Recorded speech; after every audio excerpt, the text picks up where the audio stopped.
Un espacio para hablar con la verdad, un espacio para dialogar. El podcast que no sabías que necesitabas. Para ser honestos, el podcast de AFI. Bienvenidos a Para ser honestos. Hoy tenemos un episodio muy especial, primero porque es el estreno de nuestra primera temporada, pero además por el invitado que tenemos, que no solamente es amigo de la causa, amigo de AFI, sino personalmente un muy buen amigo mío y que todos ustedes conocen, admiran y me imagino que están muy emocionados por este episodio y esta temporada. Así que tenemos con nosotros a Agustín Laje, que no necesita presentación. Bienvenido al podcast. Hola Ligia, ¿cómo estás? Qué gusto estar estrenando este espacio. Gracias, Agustín. No podíamos empezar con nadie mejor que tú. Bueno, muchas gracias. Que nos has apoyado desde que éramos más pequeños y que nos has llevado al estrellato por tu apoyo. Así que bueno, te voy a contar que y a todo el público que nos está escuchando y viendo que hemos dividido el podcast en distintas temporadas. Uh-huh. Y la primera temporada es sobre la agenda progre. Sí. Mitos de la agenda progre, cuentos progres, etc. Vamos a tener varios invitados, uno de ellos amigo tuyo también, Jorge Benito, en el segundo episodio. Y entonces contigo queremos dar la introducción, ¿no? Hablar un poco sobre cómo vamos a desenmascarar los mitos de la agenda progre. Porque se presentan como algo bueno, una visión que por cierto es muy atractiva, sí, una narrativa que no hemos podido destruir al día de hoy, ¿no? Una narrativa que todos en algún momento incluso hemos participado de ella, con algunas palabras, con algunos conceptos. Pero detrás de esa máscara tan perfecta hay realidades duras, ¿no? Sí. Ataques fuertes, antifamilia, antipersona, antivida. Y entonces en este episodio la idea es desenmascarar esa agenda. Muy bien. Así que quiero empezar contigo, que nos cuentes primero qué es la agenda progresista. Bueno, la agenda progresista es un cúmulo de causas que están articuladas por la idea fundamental de que todo derecho es un progreso. Ahora, el gran problema es que esta gente nunca te va a definir muy bien a qué le llaman derecho. Pero la preconcepción que instala la agenda progresista es que todo de ahí en adelante a lo que se le llame derecho, a pesar de que no sabemos muy bien a qué le van a llamar derecho, implica un progreso y que la historia de la humanidad estaría escalonada en una especie de línea más o menos recta hacia la conquista de más y más derechos. A más cantidad de tiempo, una mayor cantidad de derechos. Por eso es que a los conservadores, como les llaman, a los que se oponen a la agenda progre, serían aquellos que no quieren que esa línea recta siga su curso indefectible hacia una ampliación de derechos. Fíjate que estas palabras son muy típicas de ese lenguaje, ¿no? Entonces, para la agenda progre, vamos a decir así, el asunto funciona como el iPhone. A la medida que va pasando el tiempo, el iPhone va mejorando.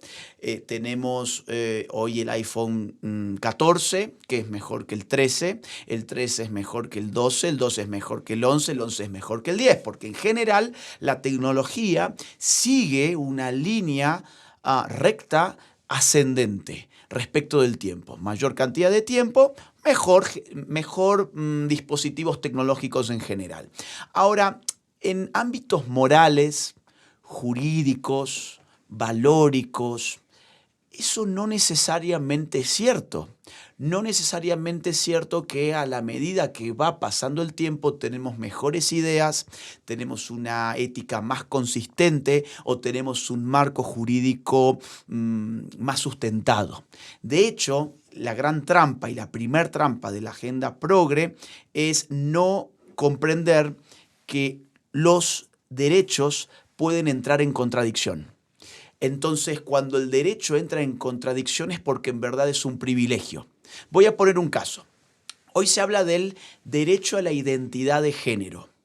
El derecho a la identidad de género genera una obligación. La obligación de la sociedad a sustentar con el discurso, pero también, por ejemplo, con un reconocimiento estatal a través de una nueva cédula de identidad que le permite a la persona con una identidad de género autopercibida X empezar a ingresar a espacios sociales donde, por ejemplo, mujeres de verdad desempeñan deportes, mujeres de verdad entran a un vestuario, mujeres de verdad cuando terminan presas por haber cometido algún delito van a una cárcel de mujeres, y sin embargo la persona con identidad de género femenina empieza a acceder obligatoriamente a esos espacios porque el Estado ejerce un reconocimiento en el nombre de la identidad de género como derecho, pero ese supuesto derecho a la identidad de género implica obligaciones coercitivas que violentan los derechos individuales del resto de la sociedad.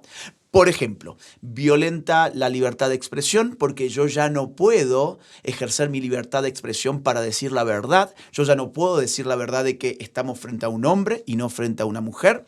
Violenta la libertad económica porque en muchos casos, si yo contrato una de estas personas y vamos a suponer estas personas necesitan que yo les dé tratamiento de mujer, si yo me llego a negar a eso, pues mi negocio va a correr un grave riesgo. Violenta también la libertad económica, porque es que si yo tengo un negocio y sencillamente no quiero comerciar con estas personas, porque por ejemplo violentan mis convicciones morales o religiosas, esto pasó en los Estados Unidos con una pareja de panaderos que se negó a hacer un pastel para una boda homosexual porque violentaba su conciencia moral, bueno, pues entonces tendrán un grave problema con la ley. Cuando uno empieza a ver que lo que ellos llaman derecho en verdad genera una violencia a derechos individuales fundamentales, es que no está frente a un derecho sino un privilegio otorgado por el poder político de esos grupos que a sus privilegios les llaman derechos. Podemos poner otro tipo de ejemplos de agenda progre, el caso del aborto. El caso del aborto, ellos le llaman derecho a decidir sobre el cuerpo, pero ese derecho a decidir sobre el cuerpo implica la violación a un derecho fundamental que se llama derecho a continuar viviendo. El derecho a la vida es el derecho a proseguir con la vida de uno. Entonces, la agenda progre le llama derecho básicamente a la acción de matar a un hijo en desarrollo en el vientre materno. Entonces, la gran trampa, la primer trampa, hay muchas trampas, pero la primer trampa de esa agenda progre, en resumen, es pensar que a todo lo que se le llama derecho es un escalonamiento progresivo hacia un estado jurídico mejor, y es no percibir, por otro lado, que lo que ellos llaman derecho en verdad implica la violación de derechos fundamentales, individuales, y por eso no son derechos, sino que son verdaderos privilegios. Y sabes que con la explicación que no puede haber, evidentemente no puede haberla hecho mejor que tú, estaba pensando, bueno, ¿cuál es el argumento conservador, si tú quieres, con el que nosotros utilizamos para destruir este mito? Y es que los derechos no se crean, los derechos se reconocen, pero lamentablemente no es tan atractivo, ¿cierto? Los derechos no se crean, los derechos se reconocen y los derechos generan obligaciones de abstención. Exactamente. Por ejemplo, ¿por qué el derecho a la vida es un verdadero derecho? Porque eso no genera a mí la obligación de darte la vida. Vos ya tenés la vida. Yo me tengo que abstener de quitártela. Por ejemplo, ¿por qué el derecho a la propiedad privada es un verdadero derecho? Porque vos ya tenés la propiedad privada. Yo en todo caso tengo la obligación de abstenerme a robártela. Yo no te tengo que brindar la propiedad privada, vos ya la has conseguido con tu esfuerzo y con tu mérito. Yo tengo que abstenerme. Es decir, los derechos no implican una acción, sino una omisión. Por ejemplo, ¿por qué el derecho a la integridad física es un verdadero derecho? ¿Por qué? Bueno, porque vos tenés integridad física y yo tengo que abstenerme de agredirte físicamente. ¿Por qué el derecho a la libertad de expresión es un verdadero derecho? Porque vos tenés capacidad de expresarte y yo tengo que abstenerme de impedir tu expresión libre. ¿Por qué el derecho a la libertad de enseñanza es un verdadero derecho? Porque vos tenés la capacidad de enseñar y yo tengo que abstenerme de impedirte que enseñes. Y así sucesivamente. El verdadero derecho es un derecho negativo. Un derecho negativo significa que genera una obligación de abstención. Una cosa totalmente distinta es si interpretamos el derecho a la libertad de expresión como el derecho a que yo te provea un estudio de radio, que yo te compre un micrófono, que yo te monte un estudio porque vos tenés derecho. Ahí estarías violentando un derecho mío que es el de mi propiedad privada. Claro, cuando yo tengo que disponer de mi propiedad privada para que vos tengas tu libertad de expresión, es que está mal definido el derecho de libertad de expresión. El verdadero derecho es de carácter negativo en el sentido que solo un derecho negativo puede preservar el derecho de los demás, porque la exigencia sobre los demás es de abstención, no es de acción. No hay coerción. La idea del derecho es que no haya coerción. Entonces, este es un argumento en contra de los derechos concebidos por los progresistas.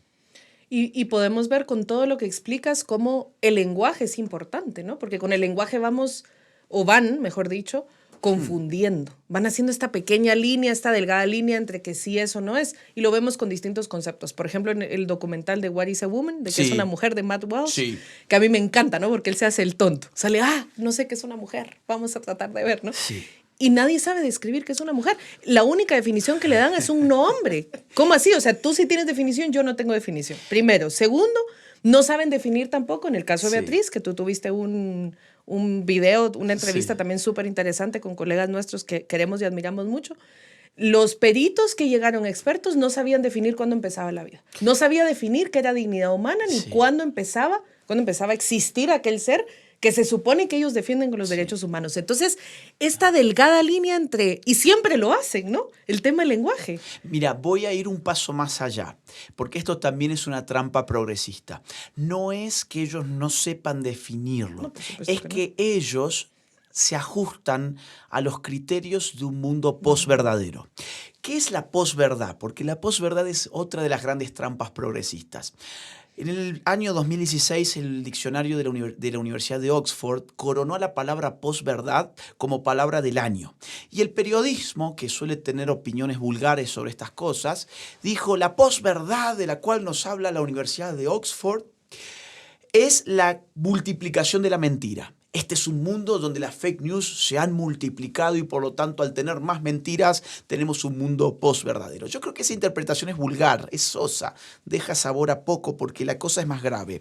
La posverdad es un estado de la cultura donde la diferencia entre la verdad y la mentira cae como criterio de ordenación del discurso público.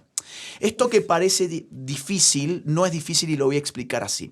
El discurso público se divide en discurso legítimo y discurso ilegítimo. Siempre, cualquier tipo de discurso público cae en la categoría de discurso legítimo o de discurso ilegítimo. Para poder distribuir el discurso público en estas dos categorías se necesita un criterio de demarcación. El criterio que ha operado hasta hace poco, era el criterio de la verdad. Un discurso verdadero es un discurso legítimo que merece ser dicho en público. Un discurso falso o falaz o errado o directamente mentiroso es un discurso que cae dentro del campo de la ilegitimidad del discurso público. Ese es el criterio que cae cuando entramos en una fase posverdadera que es la que ha impuesto el progresismo. Pero como el discurso todavía debe ser ordenado en términos de discurso legítimo y discurso ilegítimo, necesitamos un nuevo criterio. Y el nuevo criterio que impone el progresismo es el criterio de los sentimientos. Los sentimientos pasan a estar por encima como criterio de demarcación del discurso público, pasa a estar por encima que el criterio de la verdad. Ahora, la pregunta es, ¿los sentimientos de todos? No, los sentimientos de todos nada. Los sentimientos de los cristianos no importan, los sentimientos de los mormones no importan, los sentimientos de los testigos de Jehová no importan, los sentimientos del público conservador no importan. Bueno, ahora los sentimientos de las mujeres tampoco importan. Los sentimientos de las mujeres de verdad tampoco importan. Importan los sentimientos de una minoría minúscula que tiene gran poder político, económico, mediático y académico como para hacer de sus sentimientos el nuevo criterio de ordenación del discurso público. Eso es lo que llamamos corrección política. El progresismo lo que instituye es un dispositivo de corrección política que va ordenando la legitimidad del discurso público en términos de cuánto me ajusto yo a los sentimientos de una minoría que tiene poder y que ha tenido la virtud de hacernos creer que no tenía poder. y nos ha tenido la gran virtud de hacernos creer que eran los oprimidos y en su calidad de oprimidos teníamos que atender sistemáticamente sus sentimientos. Entonces, cuando vos me decís, esta gente no sabe definir, yo te diría, sí sabe definir, pero el criterio ha cambiado. El criterio de la definición ya no es el valor de la verdad del discurso, sino que es el ajuste permanente y sistemático a los sentimientos de esas minorías. Por lo tanto, si yo digo, una mujer se define en términos biológicos o la vida humana empieza desde el momento de la singamia, o sea, de la fusión de los núcleos de los gametos, que es lo que científicamente es verdadero, yo voy a estar hiriendo sentimientos. Y yo no puedo herir sentimientos en el siglo XXI, porque el sentimiento de esas minorías se ha impuesto por sobre el valor de la verdad. En resumen, el progresismo es el imperio de los privilegios, como hablábamos recién, pero por otro lado es el imperio también de la posverdad. Y tú llamarías, porque yo a veces utilizo esta palabra y como politóloga a veces me da un poco de miedo porque no sé si estoy siendo intelectualmente honesta. A ver. Yo siento, ya vamos a empezar con los sentimientos. Fíjate que la palabra siento es muy habitual, muy sí, habitual. Sí. Yo siento, yo pienso, pensemos. Yo considero. Considero, bien. Opino entonces. Yo opino que esta agenda tiene una ideología totalitaria, que hemos llamado claro. cultura de la cancelación, que hemos llamado... Pero yo no sé si estoy siendo muy extrema intelectualmente con la palabra totalitarismo, pero es que es así. O sea, lo podemos ver en ejemplos burdos como a ti te demotizan, te quitan la capacidad de la monetización en ciertos videos. A nosotros, por ejemplo, nosotros ponemos en AFI alguna estadística, alguna, no sé, ¿no? Un post. Y entonces cuando la gente entra te pone los fact checkers, ¿verdad? Sí, de redes claro. sociales dicen que esta información es dudosa, mentira, es dudosa. Sí, y entonces, sí. Pero eso pasa, esos son ejemplos burdos, pero pasa, por ejemplo, en conversaciones, pasa en trabajo, pasa en el ámbito público, en donde si tú no te alineas a todo esto que estamos hablando en cuanto al lenguaje, en cuanto aquí, en cuanto allá, hay un espíritu totalitario, ¿no? Sí. De criticarte, de cancelarte, de sacarte. Que no es que a nosotros nos moleste la crítica, ¿no? Pero sí sentí, yo personalmente considero que es un espíritu totalitario. Sí. Yo coincido con vos y yo creo que podemos pensar el totalitarismo. Vamos a ponerlo así. Cada época tiene su régimen aplastante de poder. En el siglo XVIII, en el siglo XIX... se hablaba, por ejemplo, en el XVIII, XIX se hablaba de despotismo. En el XIX también se empezó a hablar de imperialismo. En el siglo XX el régimen aplastante se llamó totalitarismo. Y el totalitarismo fue muy estudiado, por ejemplo, por Hannah Arendt en Los orígenes del totalitarismo. Fue estudiado por Raymond Aron en Democracia y totalitarismo. Y en mis estudios sobre estos temas, hay muchos otros autores que lo han hecho, esos dos son dos autores claves. Mi conclusión es que el totalitarismo tiene dos dimensiones. Una es la dimensión de la mentalidad, hay una mentalidad totalitaria. Y la otra dimensión es la dimensión institucional. Es decir, hay que acomodar instituciones para que la mentalidad totalitaria pueda hacerse carne. ¿Qué es la mentalidad totalitaria? Es la voluntad de poder que precisa de una totalización del espacio social, de un atravesar el espacio de la sociedad de una manera total con una ideología política. ¿Qué es el totalitarismo? Es la voluntad de controlarlo todo, la voluntad de controlar el pensamiento, la voluntad de lograr una adhesión total. Mira, ¿cuál es la diferencia entre el autoritarismo y el totalitarismo? Para que quede claro. El autoritarismo quiere que te calles. El totalitarismo quiere que aplaudas, que celebres. El totalitarismo mueve a las masas, moviliza a las masas. Quiere adhesión, quiere manifestación, quiere marchas, quiere ultrapolítica.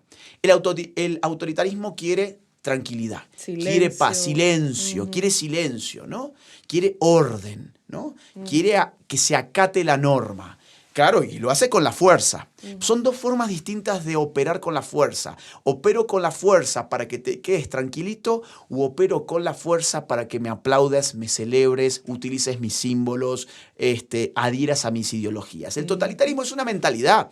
Es la mentalidad de que todos tienen que pensar igual, que todos tienen que decir lo mismo, que todos se tienen que encolumnar bajo la misma causa y que esas causas deben inundar el cuerpo social en todas sus manifestaciones. Eso tiene que atravesar la familia, tiene que atravesar la empresa, tiene que penetrar en la iglesia, tiene que estar omnipresente en los medios de comunicación, tiene que tomar la universidad, tiene que inmiscuirse en el colegio. La mentalidad totalitaria es totalizante y para eso en el siglo XX se desarrollaron instituciones. La institución más característica en el siglo XX fue el campo de concentración. El campo de concentración fue el margen. Aquello que yo no puedo totalizar, lo tengo que exterminar. El campo de concentración fue un campo de exterminio, de aquello que merecía ser expulsado del cuerpo social porque no caía bajo la totalidad. En el siglo XXI, la mentalidad totalitaria continúa existiendo. O sea, yo estoy totalmente de acuerdo con vos. De hecho, esto es un poco un spoiler porque la verdad es que estoy trabajando en esta tesis. No te puedo creer. Sí, es un poco al público conste spoiler. Que no lo habíamos hablado. No nos pusimos de acuerdo, ojo. La mentalidad totalitaria que es muy propia del siglo XX pervive en el siglo XXI. De hecho, hay grandes novelistas que han pensado distópicamente la mentalidad totalitaria. Orwell, Huxley, con distintos enfoques, muchos otros también. Y en el siglo XXI esa mentalidad pervive. Lo que han cambiado son los dispositivos y las instituciones y las ideologías. Hoy una ideología progre totalitaria, por ejemplo, es el LGBT. De acuerdo. Es decir, guste o no guste, cuando uno mira que el LGBT está metido en medios de comunicación, películas, series, cartoons, caricaturas, organismos internacionales, todos los partidos políticos desde la izquierda hasta la centro derecha, todos los gobiernos de Occidente, casi sin excepción, cuando ves que es omnipresente en las multinacionales. Los grandes fondos de inversiones te están exigiendo criterios ESG, o sea, que adaptes políticas de inclusión y diversidad para poder recibir financiamiento para tus empresas. Cuando empezás a ver que a los disidentes se los censura, se los expulsa, se los margina, se los patologiza, te das cuenta que ahí hay una ideología totalitaria. Cuando ves que Naciones Unidas saca todas las banderas de las distintas naciones, y eso es diversidad, la verdadera diversidad es un mundo nacionalmente diverso, pero en el mes de la diversidad se unifica, se totaliza bajo las banderas multicolor, en el nombre de la diversidad, vos decís, acá algo raro está pasando.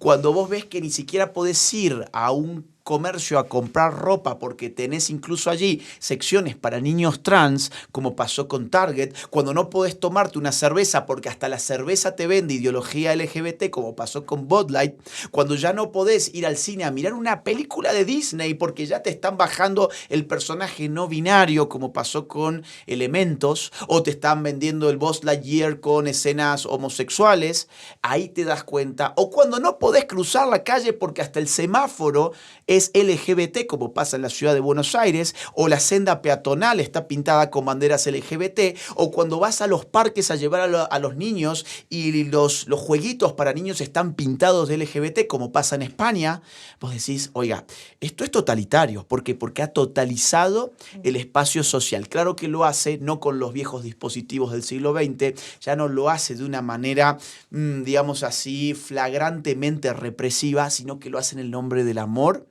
la diversidad, la tolerancia y la inclusión. Es un totalitarismo mucho más sofisticado. Y ahorita que nos diste varios ejemplos, y efectivamente, yo como mamá, o sea, nosotros como papás con mi esposo sentimos que estamos caminando en un terreno con minas, te lo prometo, una película hay que verla antes. La tele no sé qué, la ropa no, parece que estamos caminando en un terreno con minas porque no sabemos dónde está ya, ¿no? Y entonces, ¿cuáles son los mecanismos de implementación?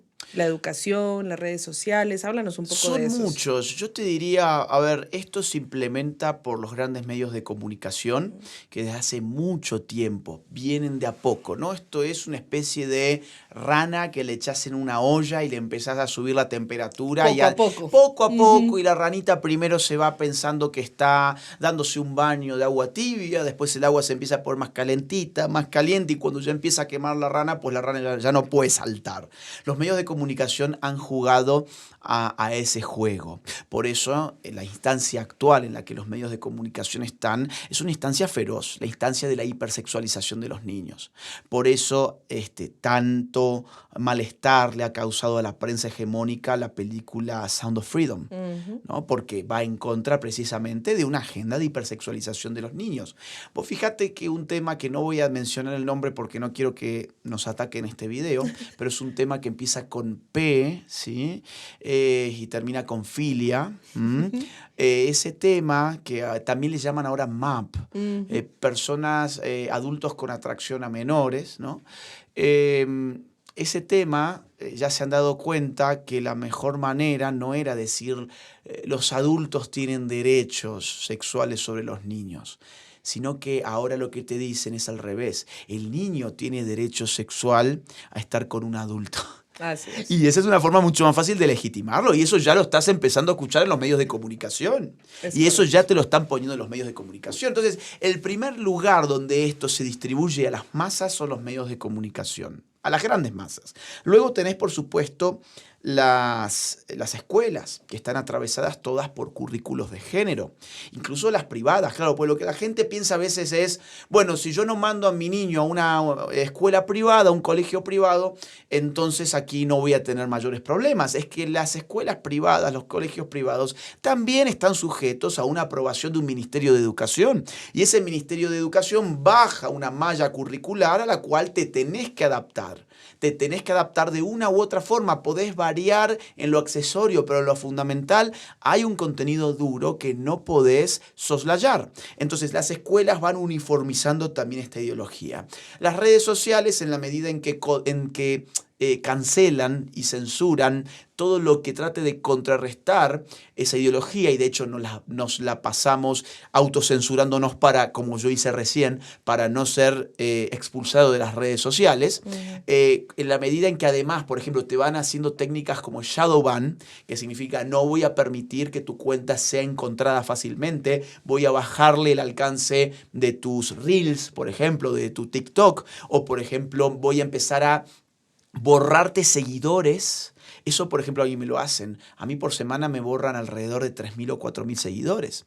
No se nota porque crezco más que ese número, pero cuando yo entro a ver mis estadísticas, todas las semanas cae entre 3.000 y 4.000, y no son seguidores que vayan a buscar dejar de seguir, sino que muchas veces me escriben, che, ¿qué está pasando acá? Ya es la tercera vez que te sigo porque el sistema me expulsa de la lista de tus seguidores. Entonces las redes sociales se han vuelto también una especie de semillero de confusión, sobre todo para jóvenes. Ayer estaba mirando una noticia de un medio alternativo que parece ser que hay una chica muy joven de 13 años que ha salido a denunciar que TikTok le confundió la identidad. Dice, TikTok me engañó, TikTok me hizo pensar que yo era transgénero. Y esta pobre chica ya se ha sometido a hormonas, a intervenciones que no son reversibles.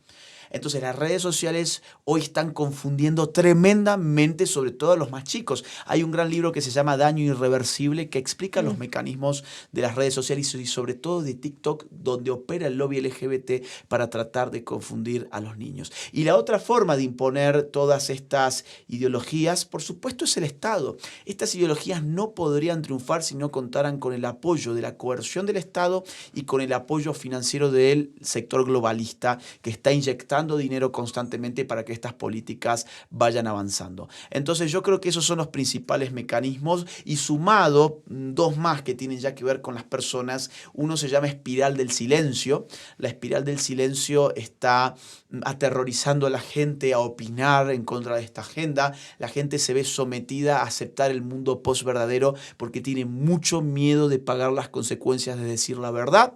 Aquí lo que está faltando es la virtud de la valentía, ciertamente. La gente prefiere no tener problemas. No quiero tener problemas en mi universidad, no quiero tener problemas en mi ámbito laboral, prefiero no tener problemas con mi entorno de amistad, prefiero simplemente hacer como que todo esto es normal.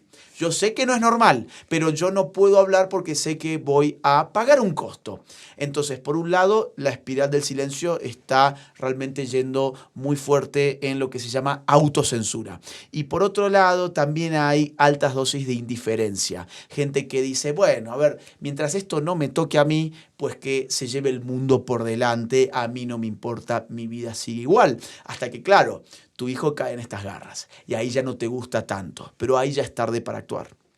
Y sabes que ahora que hablas de la espiral del silencio, bueno, tuvimos una entrevista hace poco que tú amablemente me invitaste a tu canal y ya no te terminé de contar, pero una de las respuestas que tuvimos en redes sociales fue, gracias por romper el silencio. Mira, claro. Gracias por romper el silencio. No nos atrevíamos, no nos animábamos a hablar de estos temas, nos criticaban, nos insultaban, nos censuraban. Gracias por romper el silencio. Entonces me llama la atención que lo digas porque yo honestamente no pensé que un tema así, coyuntural como el que hablamos en ese momento, fuera pues sujeto a censura, ¿no? Porque si es lo que estábamos viviendo en Es ese peor, momento. Autocensura. Claro, que es claro. la forma más eficiente de censura porque Imagínate. no hay una contrapartida. Es decir, el propio acto de coerción nace del propio que es coercionado. En la autocensura yo mismo me coerciono. Así Esa es la brutalidad de la autocensura, ¿no? No hay un policía allí dándome un palazo en la cabeza. Soy yo mismo el que se lo da. Terrible. Y ahora una pregunta. La agenda progresista tiene una intención detrás, ¿no? Ah, sí, claro. Y esta pregunta se la haremos también al segundo invitado del segundo episodio, donde hablamos ya más de narrativa progre con Jorge, amigo nuestro. Yo quiero preguntarte a ti, ¿cuál crees tú que es la intención detrás de esta agenda? ¿Por qué el ataque tan fuerte, el ataque a nivel de identidad humana, el ataque a nivel de dignidad humana al ser humano y por consiguiente a la familia, a los valores? ¿Qué hay detrás?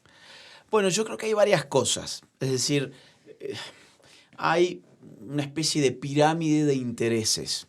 Hay aquellos que tienen mucho interés económico y esta agenda ciertamente deja muchas regalías. Por ejemplo, gente que viene del ámbito de las ciencias sociales o de las humanidades, son carreras que habitualmente no tienen una salida laboral muy clara, es decir, voy a ir de bien abajo hasta más arriba, ¿no? Una persona que ha estudiado allí, donde ha tenido que sobrevivir dentro de la universidad, se ha dado cuenta que para sobrevivir dentro de la universidad tenía que acatar todos los dogmas religiosos de la universidad, porque son dogmas religiosos, porque no están sujetos, porque el progresismo es una forma de religión laica, sin lugar a dudas. De acuerdo. Fíjate, tiene hasta una escatología, que es lo que hablábamos recién. Hay sacerdotes, hay pecados, hay una salvación, ¿no? El pecado es decir la verdad, en este caso, por ejemplo. Hay una redención, las autocríticas que hacen las personas que dicen... Yo ahora veo la verdad. Esto es típico de los periodistas. No, yo hace 10 años dije esto, pero es que yo no había conocido todavía a Cristo. No, a Cristo no, al progresismo, a las feministas, a los LGBT, y ahora me doy cuenta qué mal que estaba. Esto es típico de los humoristas, por ejemplo, ¿no? Entonces, hay una especie de religión dentro de las universidades, que es la religión progre, donde vos empezás como alumno a darte cuenta, a ver, sopesos, ¿esto es el palo o la zanahoria? Si yo adhiero a esta ideología, pues entonces yo sobrevivo en ese ámbito y no solo sobrevivo, es que puedo empezar a acomodarme. Y además, una vez que tengo mi título, bueno, mirá, pero es que aquí se están abriendo ministerios de género, allí hay secretarías de la mujer, allí hay iniciativas LGBT, aquí hay en organismos internacionales oportunidades. Más aún, por ejemplo, hoy para publicar un paper académico en las grandes revistas, yo tengo que cumplir con criterios de género. Si yo quiero ser académico, yo no puedo ofrecer al mundo de las revistas académicas un paper crítico con estas ideologías. O sea, ni tú ni yo jamás vamos a sacar un paper No. académico entonces. Yo alguna vez, hace algunos años, como a mí me gusta el mundo de la investigación, la universidad, la idea de dar clases, eso a mí me encanta, escribir. Yo alguna vez pensé, quiero hacer carrera académica, por eso me fui a estudiar a España, por eso estoy haciendo un doctorado ahora, pero después de ver cómo funciona eso, me di cuenta, a ver, yo no puedo funcionar aquí, porque es que para funcionar tengo que aceptar la religión progre, y yo no creo en esa religión. Yo creo en otra religión. Entonces, ahí dije, pues yo seré un escritor. Voy a escribir, voy a continuar escribiendo libros, voy a dar mis conferencias, voy a dar mis clases en ámbitos independientes y ya está, eso es lo que hago. Entonces, insisto, no quiero hacer muy largo esto, pero ya desde ahí, desde abajo, te empezás a dar cuenta que hay incentivos. O, por ejemplo, soy un militante de izquierdas y habitualmente yo trataba de movilizar a las clases y a la clase obrera y a la clase campesina y esto y lo otro. Y un buen día me doy con que el muro de Berlín se cayó, con que todo ese discurso de guerra de clases implosionó y digo, bueno, que tengo disposición. Ah, mira que hay esta ideología que tiene la misma dialéctica, solo que en lugar... La misma dialéctica. Solo que tengo que reemplazar nombres. Es decir, allí donde yo ayer decía, el obrero está siendo explotado por el empresario capitalista a través del sistema neoliberal, ahora tengo que decir otra cosa, pero es lo mismo. Tengo que decir, la mujer está oprimida por el hombre a través del sistema patriarcal. Exacto. Y tengo que decir, el homosexual está siendo oprimido por el heterosexual a través de la heteronormatividad. El transgénero está siendo oprimido por el cisgénero a través de la heteronorma. Bueno, pero si decimos el no nacido está siendo asesinado y eso no lo aceptan, no, eso que no. Eso ahí ya no, porque ahí la dialéctica es el hombre tiene un interés de que la mujer sea madre y el sistema patriarcal la quiere madre y ama de casa además. Exacto. Entonces vamos subiendo un poquito en el análisis, ¿no? Luego hay otro tipo de intereses.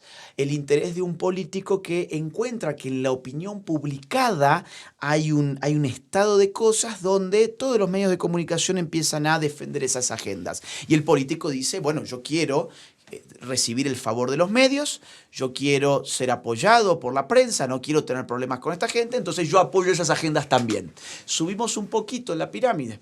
Tenemos ahora multinacionales, por ejemplo, industria farmacéutica. Ay, se empiezan a dar cuenta, aquí hay grandes regalías, porque cuanto más avanza esta agenda, más demanda de bloqueadores hormonales, más demanda de hormonas sintéticas, porque claro, el gran engaño de la ideología de género es decirte que tu autopercepción basta para definir tu identidad. Una vez que querés definir tu identidad a través de tu autopercepción, te dicen, bueno, pero ahora hay otra fase, ahora tenemos que modificar tu cuerpo.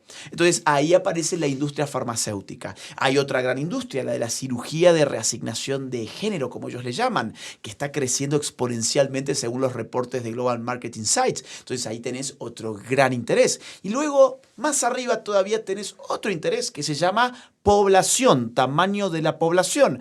Claro, hay mucha gente, bueno, mucha gente no, son poquitos, es una élite que ha determinado que en el mundo hay más personas de las que a ellos les agradaría. Y ellos no sobran, los que sobran son los demás. ¿Te das cuenta? Claro. Entonces, los que sobran, pues ahí tienen aborto, ahí tienen perritos y gatitos para que no tengan hijos y para que crean que el perro o el gato es un hijo. Ahí tenés, bueno, sin lugar a dudas, hormonas, cirugías, tenés toda una industria tanto farmacéutica como médica para evitar que te reproduzcas. Y yo, esto que parece exagerado, te voy a dar 2 datos para que veas que no lo es. En España, solo la legalización del aborto reduce la natalidad en España un 20% todos los años. Solo la legalización del aborto. En España nacen por año alrededor de 400.000 españoles y por año se abortan alrededor de 100.000 españoles. Con lo cual, el aborto sirve para reducir a España en un 20% todos los años. Europa ya está en el invierno demográfico, ya tiene una pirámide poblacional completamente invertida. Exactamente. Y además, por ejemplo, la agenda LGBT en Estados Unidos ha hecho estragos. En los últimos 10 años, el transgenerismo en niños y adolescentes ha crecido un 4.000%. Esos niños son niños que no van a dejar descendencia. Y luego tenés a John Kerry, que es funcionario climático del gobierno de Estados Unidos, que hace un par de semanas nada más salió a decir que el planeta no podrá soportar 10.000 millones de seres humanos, con lo cual hay que hacer más esfuerzos para limitar la población. El otro gran discurso para limitar la población es el asunto del cambio climático, que antropológicamente pone al ser humano como un parásito que cuanto más se reproduzca, más daño le va a hacer a la Tierra, por lo tanto, abstenete de tener hijos, ¿no? Entonces, ahí hay un objetivo que es biopolítico, que tiene a Naciones Unidas como principal agente de interés y que lo que trata es controlar y disminuir la natalidad. Bueno, y sin ir tan lejos, Agustín, primero espectacular ese análisis, Pero sin ir tan lejos, acá en Guatemala tenemos que tampoco voy a decir el nombre para que no nos cancelen el video, pero tenemos un plan de desarrollo que nosotros aprobamos, o sea, que el gobierno de Guatemala aprobó hace ya varios años para responder a la Agenda 2030 de la ONU, en donde define que la meta en Guatemala debe ser que cada mujer tenga 2 hijos. O sea, ahora resulta que yo le tengo que pedir permiso al Estado de cuántos hijos tengo que tener, porque esa es la meta. Sí. Y todo el mundo te va a decir, bueno, tú eres latinoamericano y seguramente dicen lo mismo de tu país, ¿verdad? Pero no, es que aquí se reproducen y vienen a pobreza. Y claro, entonces la solución para acabar con la pobreza es matar al pobre, por supuesto. Totalmente. Entonces, acá nos dicen, hay cualquier cantidad de hijos. Agustín, al día de hoy estamos a 0.3 por encima de la tasa de reposición poblacional. Claro. O sea, tampoco es exagerado. Estamos a unos 5 años con esta tendencia a que ya ni siquiera tengamos reposición poblacional en Guatemala, donde se supone que tenemos 20 hijos cada mujer, me explico. Y no es así. Eso te da la pauta de algo muy importante entender, que es que ellos no están evitando, digamos así, no están evitando el crecimiento poblacional. Lo que están procurando es la disminución poblacional. Por supuesto. No es simplemente que ellos están buscando que las cosas no se salgan de las manos y que mantengamos en una especie de línea recta, una especie de constancia poblacional. Ellos lo que quieren es que la línea no sea recta, que sea descendente. Por eso el caso español es paradigmático. En España lo que están provocando es que la sociedad española sea una sociedad suicida, que no pueda mantener los niveles de fecundidad, de natalidad propios de una nación que puede mantener a su recambio generacional. Entonces, esto es algo tremendo y esa es la verdad última, a mi juicio, atrás de ideología de género, aborto, transhumanismo, temas climáticos, esta agenda de terror climático. Estábamos viviendo una agenda de terrorismo climático. Tiene por lo menos 2 grandes funciones. Una, legitimar un leviatán global, porque el Estado históricamente se legitima a través del miedo. El Estado moderno fue legitimado por Hobbes a través de la idea de que caíamos en guerra de todos contra todos y no teníamos una autoridad estatal absoluta. Y hoy tenemos un nuevo intento de legitimar un tipo de poder absoluto, ya no nacional, ya no de base territorial, ya no definido por su nación, o sea, por un pueblo, sino definido de manera totalitarismo, lo que hablábamos recién. Acuérdate que somos ciudadanos del mundo. Somos ciudadanos del mundo y eso se llama globalismo. Exactamente. Eso se llama globalismo. Entonces, esto es una especulación que yo hago. O sea, yo estoy totalmente cuando te digo hay un dato, hay un dato. Cuando te digo esto está pasando es porque hay un documento muy claro. Ahora, esto es una especulación mía lo que voy a decir a continuación. Es decir, es una hipótesis, es una hipótesis. Yo creo que lo que esta gente se ha dado cuenta es que estamos en un punto de inflexión tecnológico, donde, pensá en Malthus, mira, pensá en Malthus. Malthus fue el primer paranoico de la superpoblación del mundo moderno. Malthus en su momento dijo, miren, no vamos a poder resistir un planeta con más de 1.000 millones de personas. Hoy somos 8.000 millones de personas. Claro, ¿qué pasó con Malthus? ¿Por qué se equivocó de esa manera? Porque vino una revolución tecnológica, vino la revolución industrial. Durante Malthus, la gran denuncia de Malthus era, miren, los alimentos crecen aritméticamente, pero la población crece geométricamente. Entonces, esto nos va a llevar a un apocalipsis alimenticio, digámoslo así. Pero luego la revolución industrial permitió que la producción se multiplicara y que fuese el sistema capaz de soportar 8.000 millones de personas hasta el día de hoy. Pero ahora estamos viviendo otro tipo de punto de inflexión, otro tipo de revolución tecnológica, que ya no es industrial, sino que es robótica. Lo que estamos viviendo es el reemplazo del hombre por la tecnología. Y cuando la tecnología ya no es una facilidad del hombre para hacer el trabajo, sino que es la tecnología la que por sí misma va a hacer el trabajo, pues la pregunta es, ¿para qué quiero hombres? ¿Qué hago con 8.000 millones de personas si tengo robots? Claro. ¿Qué hago con 8.000 millones de personas si tengo inteligencia artificial? ¿Qué hago con 8.000 millones de personas si la tecnología en general se puede hacer cargo de la policía? Cuidado, se vienen policías robotizadas. Puedo hacer robots que siembren, que no paran además, que no hacen paro, que no tienen ideologías políticas, que no tienen margen de error, que no se cansan, que no se enferman, que no se mueren. Puedo tener jueces, puedo tener abogados, contadores, puedo tener hasta artistas. Arquitectos, ingenieros, secretarios. Es decir, el reemplazo del hombre es tendencialmente total. Entonces, otra vez, la pregunta es, ¿qué hago con 8.000 millones de personas paradas? Tengo un embrión revolucionario allí.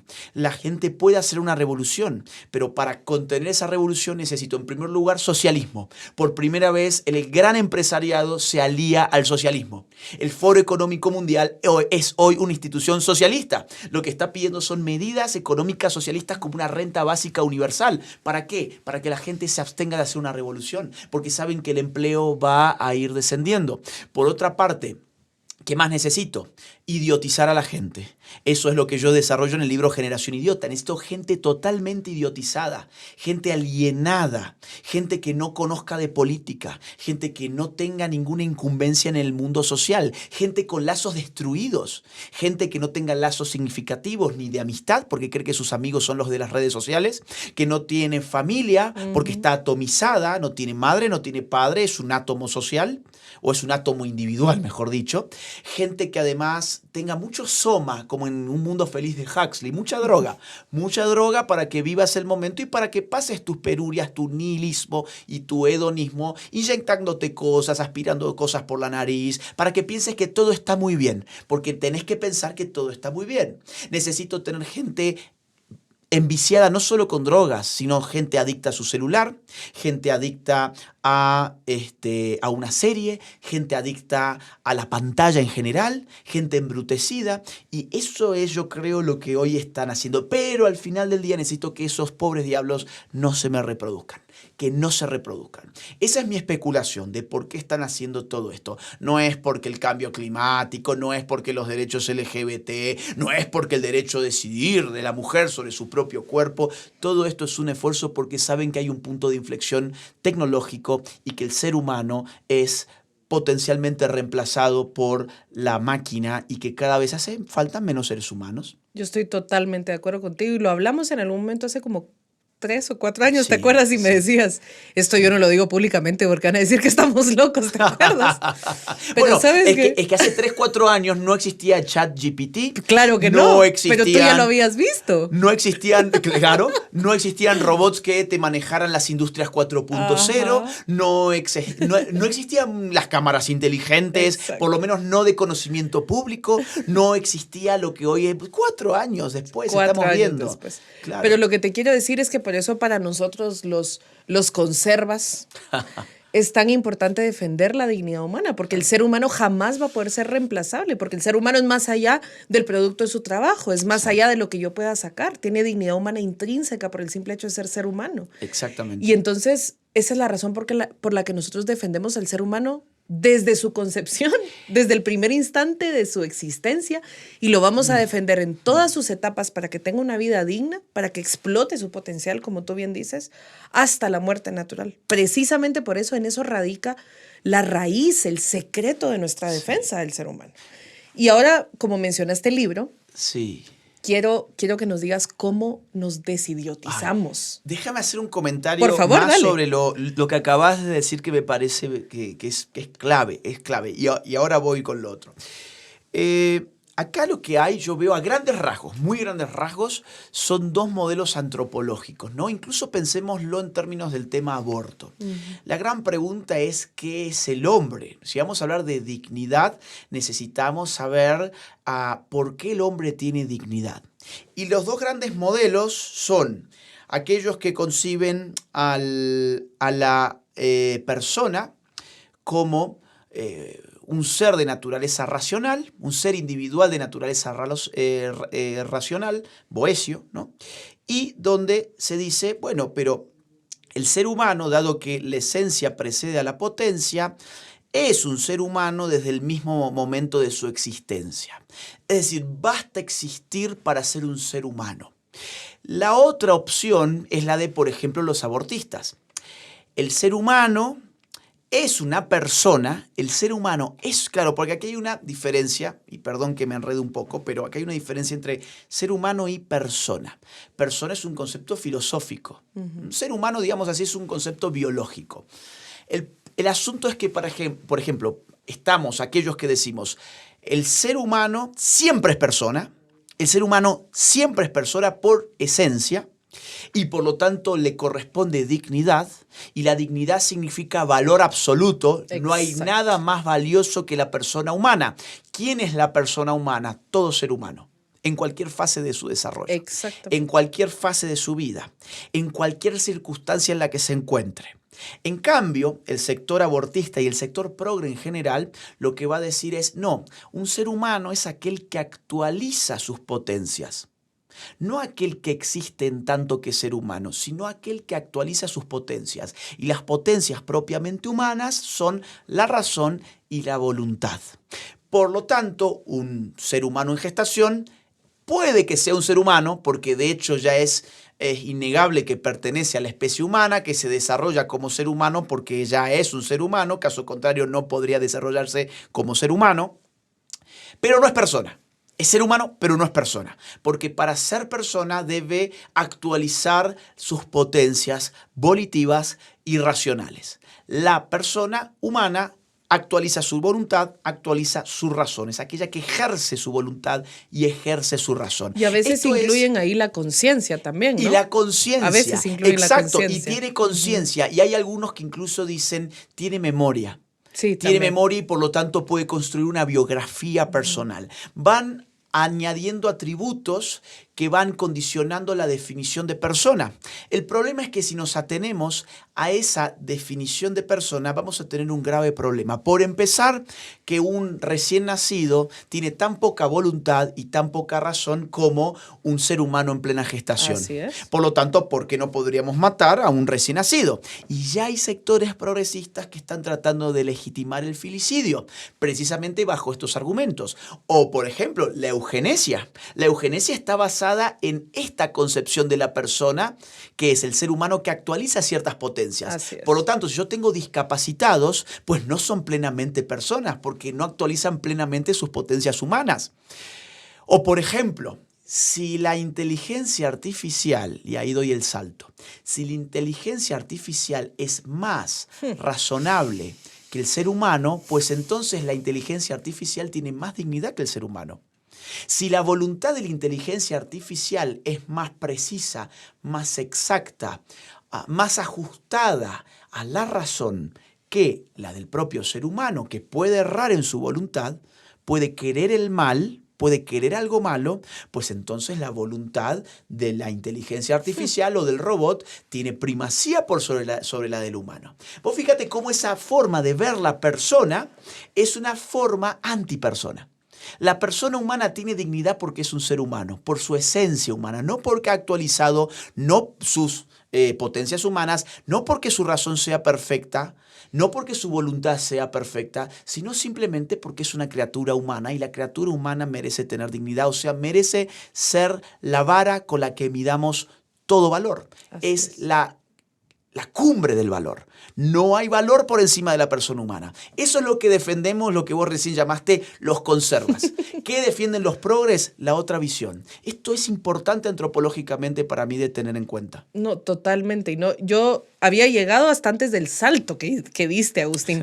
Con ese salto me dejaste ahorita 2 semanas sin dormir. Es que por eso se habla ahora también de derechos de robots. Cuidado, no estamos hablando solo de los derechos de los animales, estamos hablando de los derechos de los robots. Hay una robot que le dieron, la robot Sofía, que le dieron una ciudadanía, ¿no? Sí, si mal no recuerdo, de Arabia Saudita. Así es, sí. Imagínate. Sí. No, ya. Aterricemos un poco porque sí, ya no vamos a dormir hoy, por favor. Yo ya no voy a dormir hoy con este salto que acabas de dar. ¿Cómo nos desidiotizamos, Agustín? ¿Cómo llegamos a tiempo? Porque yo te voy a contar una experiencia personal de AFI. Cuando nosotros nos damos cuenta de lo que está pasando en los organismos internacionales, que fue hace más o menos 11 años, si no estoy mal, dijimos, no, aquí hemos estado jugando un partido de fútbol en donde nos están metiendo goles y nos están metiendo goles y nosotros no estamos presentes, ¿no? Sí. Con amigos que tú ya bien conoces y que luchamos esta batalla cultural a nivel internacional. Y entonces cuando llegamos, estamos en un partido de desventaja, en donde no tenemos, o sea, el árbitro ya está comprado, en donde ni siquiera hay público apoyándonos, ni siquiera traíamos uniforme, ¿no? Totalmente. Estamos completamente en desventaja. Totalmente. Y lo mismo siento yo que nos ha pasado, y bueno, hemos librado la batalla y lo hemos hecho bien. Humildad aparte. Sí, sí. Ahora, desde la sociedad nos pasa lo mismo. Tomaron la academia, tomaron las redes sociales, tomaron los libros, tomaron el entretenimiento, tomaron las redes sociales. Y entonces, ¿cómo nos ponemos al día? ¿Cómo tomamos ventaja nuevamente? ¿Cómo los desidiotizamos? Es buscar una estrategia etimológica. ¿Qué es una etimología? Bueno, es un esfuerzo de encontrar la raíz de una palabra. La palabra idiota es muy interesante porque tiene que ver, para el griego antiguo, de allí viene, con la persona que está ensimismada, la persona que solo se ve el ombligo, la persona que solo puede velar por sus intereses más inmediatos. Eso era un idiota para el griego, porque dice, esta persona podría participar en el ámbito público, podría discutir de los problemas públicos con sus semejantes, pero en vez de eso está encerrado en su casa, diríamos hoy, mirando TikTok o mirando alguna serie de Netflix o durmiendo la siesta. Entonces, si etimológicamente eso significa ser un idiota, una buena estrategia podría ser buscar etimológicamente otra palabra que signifique exactamente lo contrario. Y la palabra que etimológicamente significa exactamente lo contrario que la palabra idiota es curiosamente educación. Educar viene del latín ex ducere, significa afuera, ex. Afuera, ducere, guiar o conducir. Los procesos de educación son procesos donde se procura que el individuo pueda mirar más allá de su propio ombligo, que termine con ese ensimismamiento idiotizante. Educar al individuo significa hacerlo mirar más allá, más lejos de su inmediatez. Entonces, educar yo creo que es el principio para desidiotizar, pero no educar como nos han acostumbrado en el siglo XXI. La educación entre el siglo XX y el siglo XXI es algo muy pobre. La educación en el siglo XX y en el siglo XXI ha significado un proceso formalizado, institucionalizado, examinado, periodizado y estatizado. ¿Qué es en resumen todo eso? La educación es un sistema por el cual uno pasa una cierta cantidad de años en un momento muy concreto de su vida a ser examinado en distintos tipos de saberes que muy fugazmente se le van ofreciendo para el día de mañana obtener un diploma, tener un currículum un poquito más abultado y conseguir un mejor trabajo. En el siglo XXI, educarse significa tratar de tener un mejor trabajo. Por lo tanto, educar significa seleccionar qué tipos de saberes me van a generar más ingreso. Y hay muchos tipos de saberes que no me van a generar ningún ingreso. Esa es la trampa. Hay muchos saberes muy importantes que no me van a generar ingresos, pero son muy importantes que me amigue con ellos. Por ejemplo, saberes políticos. A menos que yo sea político. Sí, nuestra carrera es pero claro, cero ciencia rentable. política. Ciencia política. Es que ni siquiera esto es un llamado a ser politólogo. No. Ojalá que haya gente que quiera ser politóloga. Sí. Es un llamado al ciudadano que está idiotizado que diga, oiga, espere, yo quiero dejar de ser un idiota. Para eso tengo que saber cosas que no necesariamente me van a dar dinero, pero son muy importantes que las sepa. Por ejemplo, sobre política. ¿Por qué es importante que sepa de política? Pues tengo que votar. Y después no sé a quién votar. Y después voto cualquier cosa. Y después me quejo de lo que voté. O, por ejemplo, la historia. ¿Para qué voy a saber de historia? Exacto. Bueno, ¿para qué si no da dinero? Bueno, porque quizás necesites saber de dónde venís. Quizás necesites conocer tus raíces, conocer realmente tu patria, que no es cuando la selección de fútbol juega un partido de fútbol, evidentemente. Entonces, quizás necesites saber de historia para evitar errores que ya se han cometido. Pero, es que no da dinero. Bueno, quizás necesites saber un poquito de filosofía. ¿Por qué? Porque quizás en algún momento necesites o aparezcan preguntas muy humanas, como por ejemplo, ¿qué es el bien? ¿Qué es el mal? ¿Qué es lo bello? ¿Qué es lo feo? ¿Qué es la mentira? ¿Qué es la verdad? ¿Qué es la realidad? ¿Quién es el hombre?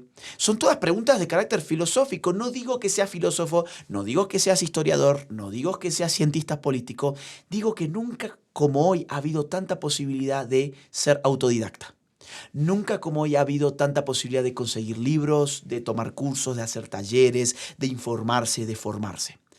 Entonces, siendo muy sintético, ¿cómo nos desidiotizamos? Amiguémonos con el conocimiento supuestamente inútil.